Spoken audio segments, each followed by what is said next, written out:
Hello friend, welcome to my YouTube channel. আমি সুমন নিয়ে আইছি নতুন একটি ব্লগ ভিডিও। যেহেতু আমি গ্রামের পোলা, তাই গ্রামীণ ভাষাতেই কথা কই, কারণ মাতৃভাষায় কথা কওয়ার মজাই আলাদা আলাদা। ওইখানে মনে যাচ্ছে দাদার একটা মাছ ধরতেছে, মনে যাচ্ছে বড়শি দিয়ে। দেখি দাদারা কি মাছ ধরলো দেখি। ও, মনে হয় এটা রুই মাছ। মনে হয় সত্যি গ্রামে দেখা যায় সুন্দর দৃশ্য। তো যাইতে যাইতে চোখে পড়লো ভাইরা ক্রিকেট খেলতেছে। তো ভাইগো কাছে ক্রিকেট খেলবার চাইলাম। ভাইরা কয় তোরা এখন বড় হয়ে কিছু জায়গা, তখন এখন নিমু না। শুই না মনটা খারাপ হয়ে গেল। কি আর করা যাব, আমরা এখন বড় হয়ে গেছি। ভাইরাই খেলুক, আমরা যাই।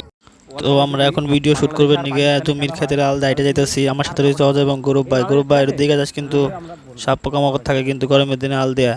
তো যাইতে যাইতে চোখে পড়ে গেলো একটা সেলো মেশিন। ছোটবেলা অনেক স্নান করতাম এই মেশিনে। মাঝে মাঝে মনে হয় কেন যে বড় হইলাম, ছোটবেলাটাই কতই না সুন্দর আসলাম।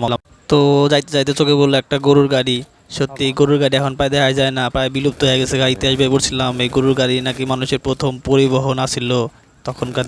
ওকে বন্ধুরা, ব্লগ এখানে শেষ করতেছি। যারা যারা পেজ থেকে দেখতে চাও তারা আমার পেজটি ফলো করবে, এবং ইউটিউব থেকে দেখলে আমার ইউটিউব চ্যানেলটি অবশ্যই সাবস্ক্রাইব করে দিবে।